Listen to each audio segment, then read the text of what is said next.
आपले भविष्य भारतीय संविधान. लेखक सुभाष वारे.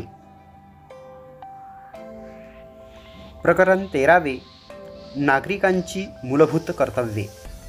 संविधानाच्या भाग 4 मध्ये कलम 51 क मध्ये नागरिकांची मूलभूत कर्तव्ये दिलेली आहेत. संविधानाच्या 42व्या घटना दुरुस्तीनुसार ही कलमे संविधानाचा भाग बनली आहेत.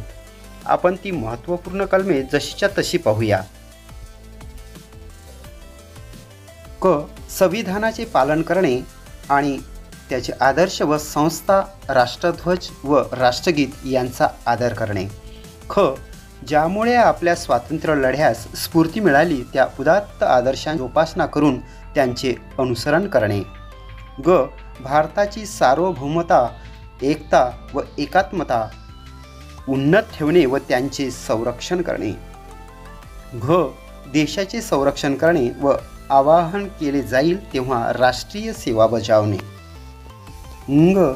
धार्मिक, भाषिक व प्रादेशिक किंवा वर्गीय भेदांच्या पलीकडे जाऊन भारतातील सर्व जनतेमध्ये सामंजस्य व बंधुभाव वाढीला लावणे.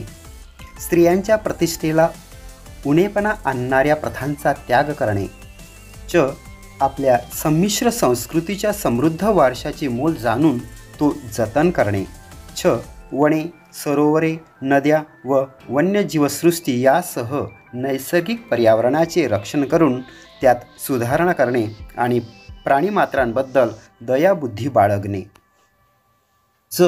विज्ञाननिष्ठ दृष्टिकोन, मानवतावाद आणि शोधकबुद्धी व सुधारणावाद यांचा विकास करणे. झ. सार्वजनिक मालमत्तेचे रक्षण करणे व हिंसाचाराचा निग्रहपूर्वक त्याग करणे. त्र. राष्ट्र सातत्याने उपक्रम व सिद्धी यांच्या चढत्या श्रेणी गाठत जाईल अशा प्रकारे व्यक्तिगत व सामुदायिक स्वरूपाच्या सर्व कार्यक्षेत्रात पराकाष्ठेचे यश संपादन करण्यासाठी झटणे. ट. मातापित्याने किंवा पालकाने 6 ते 14 वर्षादरम्यानचे आपले अपत्य किंवा यथास्थिती पाल्य याला शिक्षणाच्या संधी देणे ही प्रत्येक भारतीय नागरिकांची कर्तव्ये असतील. भारतीय संविधानाने नागरिकांकडून अपेक्षिलेली ही मूलभूत कर्तव्ये पुरेशी स्वयंस्पष्ट आहेत. नागरिकांकडून राष्ट्रध्वज आणि राष्ट्रगीताचा आदर अपेक्षित आहे.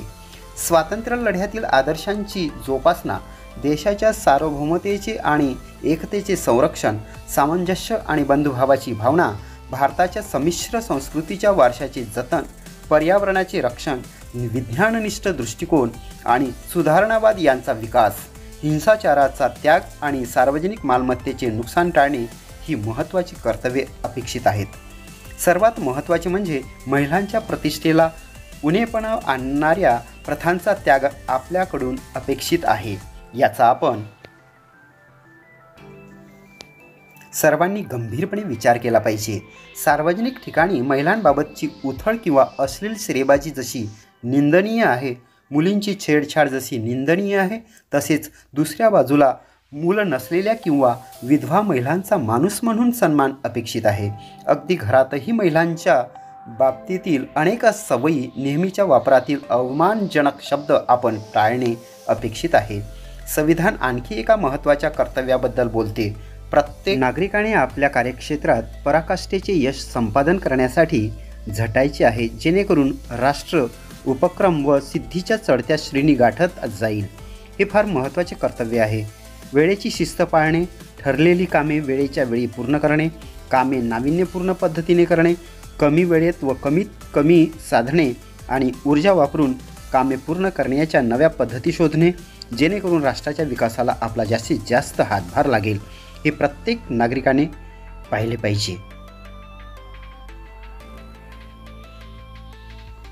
मला असे वाटते की या सर्व कर्तव्यांचा जर एकत्रित विचार केला तर ही कर्तव्ये एका परिपूर्ण अशा मूल्यव्यवस्थेचा आग्रह धरतात.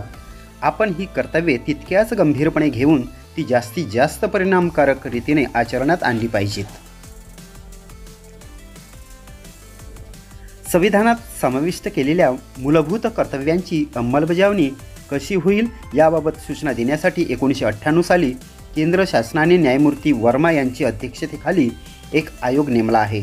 या कर्तव्यांची अंमलबजावणी न्यायालयाकडून करवून घेण्याची तरतूद जरी नसली तरी ती पार पाडण्याचे बंधन व्यक्ती आणि राज्यावर आहे, असे मत न्यायमूर्ती वर्मा आयोगाने आणि सर्वोच्च न्यायालयानेही वेगवेगळ्या खटल्यात नोंदविले आहेत.